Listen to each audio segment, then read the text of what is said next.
Tales ang nag-iisang anak ni Tandang Selo, ang matandang mga ngahoy na kumupkop kay Basilio sa gubat nung bata pa ito. Sa tulong ng ama, asawa at 3 anak na sina Lucia, Tano at Huli, nilinis nila ang isang bahagi ng kagubatan na abot tanaw sa bayan. Ngunit dahil sa kakapusan sa pagkain at sobrang kapaguran, napulmonya ang asawa ni Tales. Hindi naglaon, ito ay sa makabilang buhay na. Hindi pa man nakakapagbabang luksa ay nilagnat naman ang pinakamatandang anak na si Lucia. Nagkasakit ito ng matagal at sumunod din sa hukay. Alis, ang lupaing iyong sinasaka ay nasa loob pa ng hangganan ng kooperasyon. Maaari niyo po ba kaming hayaang magsaka dito? Maaari naman sa kondisyong ikaw ay magbabayad ng 30 piso bilang renta.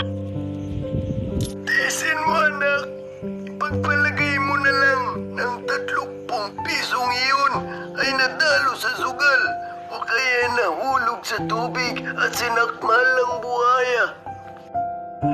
Sa pagbabalik ng kura ay tumaas na sa 50 pesos ang renta sa lupa na kailangang bayaran ni Tales. Uminaon ka, anak ko. Isipin mo na lang na lumaki ang buhaya.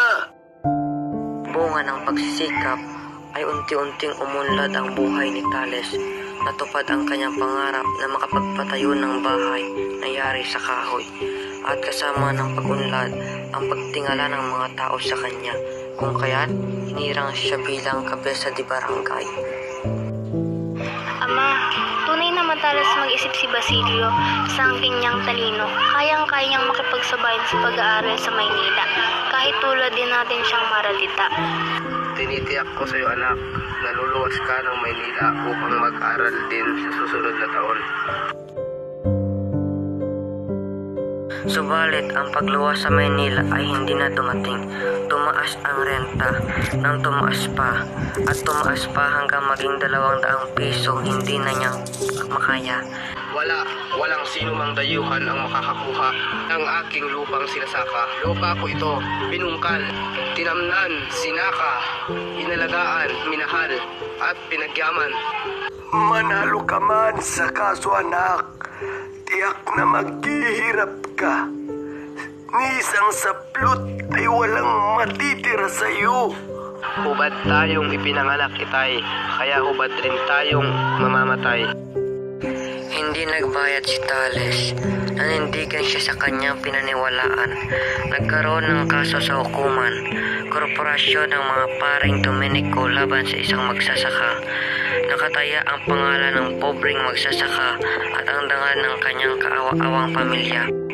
Isang araw, ipinasasundo raw ang kanyang anak na lalaki upang magsilbi sa depensa militar. Pumapayag na akong magsanay kang humawak ng sandata. Napaluha si Tano sa hirap na haharapin niya. Hindi na siya nagpaalam pa dahil alam niya at nadarama niya sa pamilya ay si Huli lamang ang mahalaga sa ama. Makalipas ang 6 na buwan.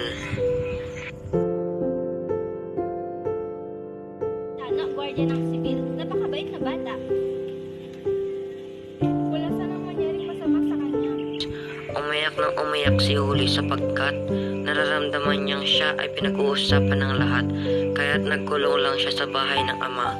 Kapag lumabas ng bahay ang ama, kaagad sumisilip sa bintana si Huli at tinatanong kung saan ito pupunta. Sa sobrang kaba niya, hindi matapos-tapos ng dalaga ang kanyang pagbuborda. Nag-alala ang dalaga na sa kakabamantay ng ama sa taniman ay bahagi nito ng mga tulisan.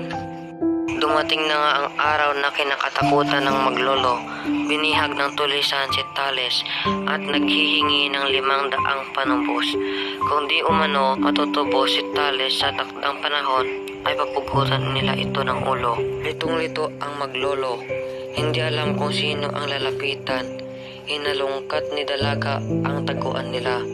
Natuwa ito nang may makitang pera. Eksaktong 200 piso. Biglang naalala ni Huli ang kanyang itinagong sisidlan ng alahas. Magkakano kayang mabibili ang mga ito? Pero mukhang ordinaryong-ordinaryo, baka baratin lang ng alahero. Ipinagbili ni Huli ang mga alahas, suklay at rosaryo sa halagang 50 pesos. Malaki pa ang kakulangan ng salapi. Nagpunta si Huli sa mayamang taga Diani.